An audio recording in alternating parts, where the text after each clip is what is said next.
everybody doing? Is everybody's favorite conservative in New York, Christopher Wright. Not quite doing one of my infamous walk and talk videos, obviously, but it's still going to be an infamous message, don't get me wrong. The reason why I'm not doing my walk and talk is because anybody who lives in New York knows it's blowing about 25 miles per hour today. Like cat and dogs is blowing out there. So if I did some walking, you guys want to hear much talking. And I want to get the message out there clearly and quickly. And I'm going to be doing more podcasts here in this area. This is my home I'm living in throughout the winter anyway. So, you know, when you guys get kind of used to it. So anyways, what's today's walk and talk, or what's today's message going to be? It is going to be about the situation going on with LeBron James.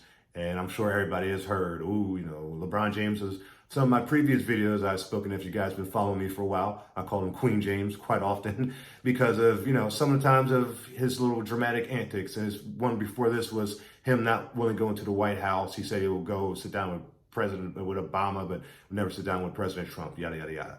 So I had an issue with that, but this is a perfect example of why I have issue with LeBron. He is this social justice warrior type. You know what I mean? Don't get me wrong. LeBron, he does a lot of great things for, the youth of this country, a lot of for the inner cities, a lot of, donating, all that good stuff. But when it comes to, he speaks a lot on issues, on political issues, and he's not always informed. And this is an example. When his general manager, Daryl Monnier, he came out and said, I fight for freedom. I stand with Hong Kong. That's the tweet that he made. This is how it all started. LeBron came out and did a press conference and said, look, don't speak on this unless you're more informed. You don't know what you're talking about, kind of thing. To sum it up pretty much. And it's like, hold on. If you know the whole situation that's going on right now in Hong Kong, a little backstory. And, ABL does a great job of explaining this. I recommend checking out his video on this topic as well.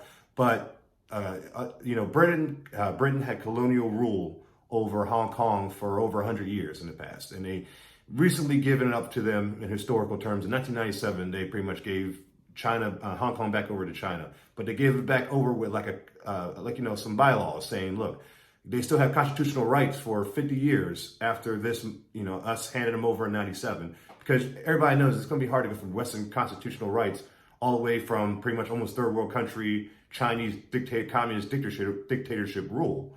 So they gave 50 years, and that was going to be up in the year 2047. So what China's been trying to do is speed up that whole entire process and say, look, we don't want to wait 2047. We want you guys to be under our control right now. And of course, that's causing the citizens of Hong Kong to have conflict. So that's why they're protesting in the streets. And these protests have been very, very serious. I mean, people have been hurt. There's somebody who's gotten killed already. It's been going on for the whole past year. Almost every single day you see what's going on with these protests. It's a very serious situation that's going on in their country right now. So even 4 months ago, me personally, I went to Chinatown here in New York City. And anybody knows about Chinatown has been in New York. It's an area where a lot of Chinese immigrants who come over to America, they come to Chinatown. I think it might be the number one area that they immigrate to when they come to America is in that area in New York City. And, so if you go there, it's like almost you're like in like a Chinese neighborhood, it seems like. They got a lot of their citizens there, a lot of shops and everything. And we marched through there kind of just to do like a pro-Trump march 4 months ago and also show people in Hong Kong, hey, we got your back. We got people here in America that support what you guys want, which is just freedom. Nothing wrong with that. So we started out this march, and I'll post a link to the video. You guys want to check it out. It was about 10 or 15 people when we started out. And at the end of the video, the end of the march, I didn't get recorded at the very end of the march. We had about 35, 40 people who were with us, because a lot of people joined with us while we were marching through the streets. And they're all chanting Trump 2020 and, showing support for Trump, showing love for the president. And what I also noticed was also small business owners were coming out watching us. And at first I was like, what are they watching us for? What's going on? But they were watching us because they were just, showing support, because they start nodding their head like an agreement, like, yeah, keep giving us a thumbs up, keep doing your thing, guys. And because, they're getting these tax benefits from the small business tax cuts that the presidents have gotten as citizens of our country. They've been benefiting off of that, being American citizens, So again, they were showing support. So there was a lot of support I realized that day from people who are from China or who are in Hong Kong or in China right now, have a lot of support for our Western values and our president. And I learned that, I realized that day. And from marches I've been on since then, I've seen a lot of Chinese protesters who were there with us marching. I see them later in future events. So shout out to those guys that are listening.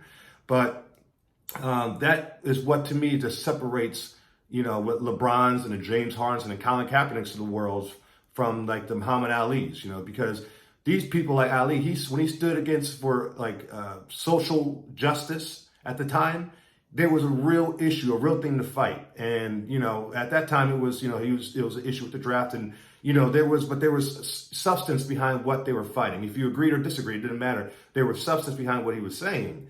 With LeBron, there's no substance because if you look at the ladder of money situation when it comes business wise, it goes China owns Nike, Nike owns NBA. So these guys can act like they're social justice warriors all they want, and they're pro-America, and I fight for Eric Garner, and kneel during the flag and all that stuff, all these social justice warrior stuff. But when they have something that's going on in another country, that's real oppression, real issues, people really almost living with slavery type behavior is the way they're getting treated over there. They're barely getting paid for making these shoes over there. We know all these shoe brands with these warehouses over there, how they treat a lot of their employees over there. So when these people need help and ask for help for these athletes, nothing to say. LeBron has nothing to say. So, and Colin Kaepernick, nothing to say. These guys have nothing to say. And that's the problem. And that's the problem I have. I don't have a problem with LeBron and Colin Kaepernick having an opinion because this is America. Everybody should have a right to an opinion. So have the right to say what you got to say. But if you're going to say what you got to say about something, especially when it affects people's lives in this country or other countries, make sure you know what you're talking about and make sure you're informed. LeBron, make sure you're informed on the situation, because obviously you're not, because these people need help and they're really being oppressed, and you have nothing to say for them, no help for them. But you're so quick to, go do the stereotypical SJW, victimhood mentality claim we have here. Here you go right in front and center. So now you realize what happens when you speak on these subjects, and what Lauren Ingram was saying when she said shut up and dribble. It wasn't something to do with your skin color. It was the fact that you don't know what you're talking about, and you're talking about subjects that affect people's lives. And now you see why you'll never be on the same level as Ali as well. Because when Ali spoke on these subjects, at least he did his research. You need to definitely work on that. So hope everybody out there enjoys today's video. If you do, please remember to like, share, subscribe. They still won't monetize me. It's been almost over 13 months now, and still not monetized on YouTube. And I've been under re-review, as they say to me on Twitter. So, I have my PayPal out there if those want to donate. I don't know if you have Venmo or whatever, but people have been asking me how they can donate to me, and those are the only ways I set up, I guess, to get a donation. But thank you, everybody, for out there, all the support and all the kind words. The CRA, we're coming, man. Like I said, we marched through Chinatown, and you're seeing what's happening right now in Hong Kong. We're fighting for the Hong Kong citizens. If you guys are listening, we're fighting for you. God bless everybody out there listening. And of course, God bless America. Peace out.